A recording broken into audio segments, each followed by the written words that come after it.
Hardy folks. Il y a un truc qui revient souvent dans les commentaires. Ouais, Olivier, t'es quand même vachement sympa avec les États-Unis. C'est bien connu que le gouvernement américain fait des trucs pas cool dans le monde entier.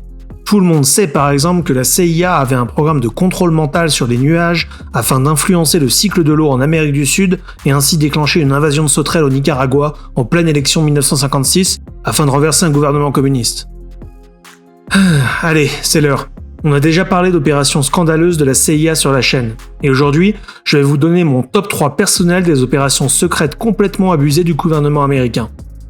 Laissez-moi en commentaire vos suggestions si vous voulez voir un épisode 2. Sachant que je recherche des opérations avérées avec de vrais documents déclassifiés et pas des rumeurs ou des fake news. Vous êtes sur The American Dream et aujourd'hui, dans American Top, je vous livre mon top 3 des opérations secrètes abusées du gouvernement américain.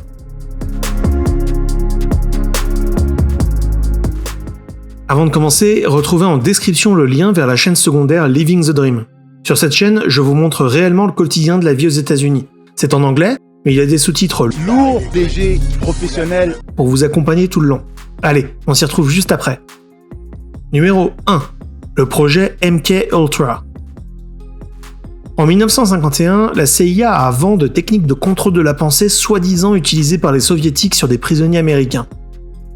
Alors bien sûr, si les rouges ont la technique, il faut que l'oncle Sam fasse au moins aussi bien.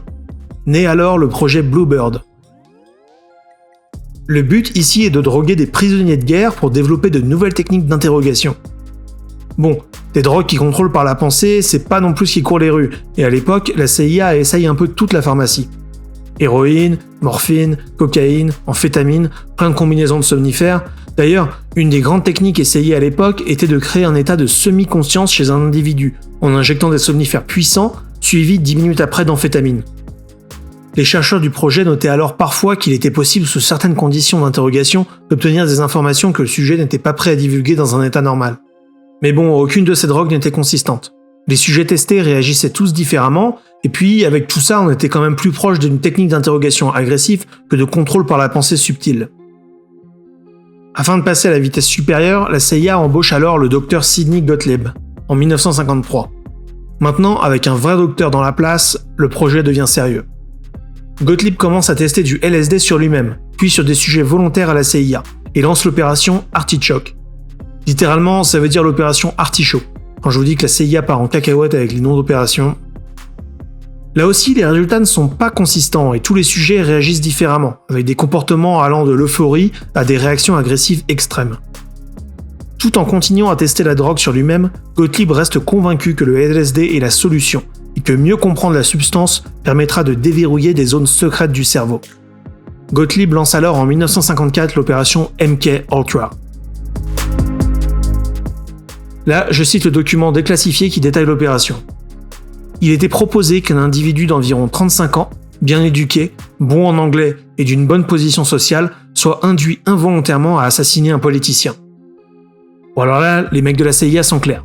Ils veulent mettre en place des techniques de contrôle de la pensée pour convaincre un mec lambda d'aller assassiner un politicien. Déjà, c'est perché, mais attendez, vous n'avez rien vu. Comment vont-ils s'y prendre ? On continue dans notre document. Parce que le sujet était un gros buveur, il était proposé que l'individu soit drogué contre son gré en utilisant un cocktail à un événement social. Ouais, c'est ça. La CIA a mis en place une petite opération où des individus, des citoyens américains, étaient invités à différents événements sociaux, drogués contre leur gré et observés au nom de la science. Mais attendez, l'histoire est loin d'être terminée. Non, vraiment, vous allez être sur le cul. Lors d'un week-end entre employés de la CIA, Gottlieb drogue tous ses collègues à table contre leur gré. Tous les collègues sont alors en mode bad trip pendant 12 heures, mais surtout sont transformés en rats de laboratoire pour Gottlieb qui continue ses expériences. Tout ça aurait pu rester une très mauvaise blague, sauf qu'un des employés, Frank Olsen, se défenestrera 2 semaines plus tard du haut de son immeuble. La CIA va tenter de couvrir cette mort, et encore aujourd'hui, on n'est pas vraiment sûr si Olsen s'est vraiment suicidé, s'il a subi une action à retardement du LSD qui l'a placé dans un état de démence, ou s'il a été assassiné parce qu'il s'apprêtait à révéler au monde l'affaire MK Ultra. Quoi qu'il en soit, Gottlieb continue ses expériences incroyables financées par le contribuable américain, et peu après lance l'opération Midnight Climax. Littéralement, ça veut dire l'apogée de minuit, avec une légère connotation sexuelle perdue dans la traduction. Le but de l'opération était de mesurer les effets du LSD combiné avec un rapport sexuel. Oui, je vous assure, tout ça est vérifiable dans des documents déclassifiés disponibles en description. Via l'opération Midnight Climax, la CIA embaucha des prostituées pour droguer des citoyens américains crédules afin de les observer. Gottlieb observe alors qu'après l'acte, le sujet était plus enclin à se confier à la prostituée, révélant parfois de lourds secrets. Comme s'il fallait faire une expérience pour deviner ça. Bien entendu, Gottlieb avait son nez et parfois autre chose fourré dans cette opération Midnight Climax et profitait largement des drogues et des prostituées payées par les impôts. Tout ce bazar continuera jusqu'en 1968 lorsqu'un nouveau directeur de la CIA arrêtera tout le programme. En presque 15 ans, MKUltra, Gottlieb et toute la bande n'ont développé aucune nouvelle technique de contrôle par la pensée ou bien encore de nouvelles drogues s'apparentant à un sérum de vérité. Le programme restera cependant classifié afin de protéger la réputation de la CIA. Cependant, en 1974, un journaliste commencera à exposer les pratiques de l'agence. La famille de Olsen, le gars qui s'est défenestré, affiche également publiquement les pratiques qui ont mené à sa mort. En 1976, le Congrès mènera l'enquête, mais à cette date, la plupart des documents ont déjà été détruits, et les témoins appelés à la barre prétendent tous ne pas se souvenir des détails de l'opération. L'enquête sera classée sans suite et Gottlieb n'aura jamais été accusé de quoi que ce soit et mourra en 1999 à 80 ans. D'autres documents seront déclassifiés plus tard, notamment en 2004, mettant en lumière l'opération. L'opération Midnight Climax n'aura pas été la seule occurrence de la CIA se mêlant d'affaires sexuelles. Laissez-moi vous parler de la fois où l'agence a tourné un porno afin de renverser un gouvernement. Numéro 2. L'opération Sukarno. Sukarno était le premier président de l'Indonésie après l'indépendance sur les Pays-Bas en 1945. Les États-Unis voyaient cependant d'un mauvais œil ce nouveau leader politique qui avait des potes communistes. La CIA lance alors une série d'opérations pour renverser son gouvernement. Bien sûr, ils ont commencé avec le classico, essayer de truquer les élections. Sauf que les communistes ont fait de même avec moins de scrupules, donc ça n'a pas marché.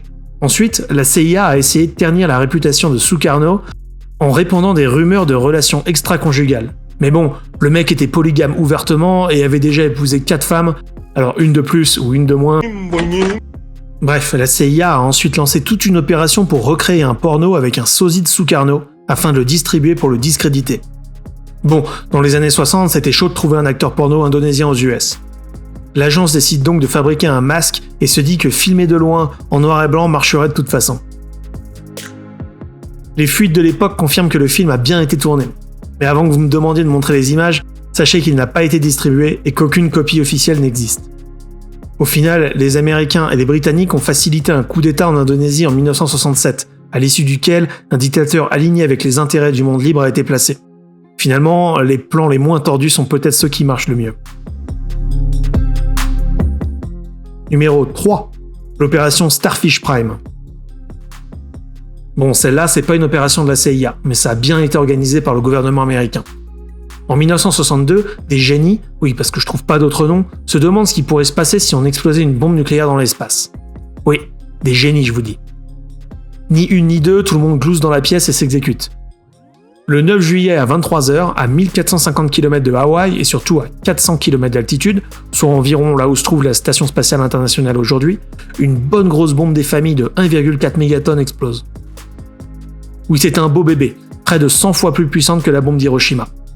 L'explosion était si forte qu'elle a créé une sorte d'aurore boréale au-dessus de Hawaï, en plus de défoncer 300 lampadaires publics sur l'île. Encore une fois, c'était à 1450 km de là. L'explosion a ensuite endommagé presque un tiers des satellites en orbite à l'époque, et a créé une nouvelle ceinture de radiation dont les traces sont restées détectables pendant encore 5 ans. En 1963, après ce petit oups qui a défoncé un tiers des satellites juste pour voir ce que ça faisait, les grandes puissances nucléaires signent un traité interdisant les tests nucléaires en atmosphère, sous l'eau et surtout dans l'espace. Il y aurait plein de trucs à dire sur les tests nucléaires américains qui ont bien défoncé le désert du Nevada, ainsi que les îles Marshall. Mais bon, ce sera peut-être pour un prochain épisode. Je vous laisse ici. Allez checker Living the Dream, likez cette vidéo si ça vous a plu, partagez autour de vous et inscrivez-vous si c'est pas déjà fait. Vous êtes sur The American Dream. God bless America.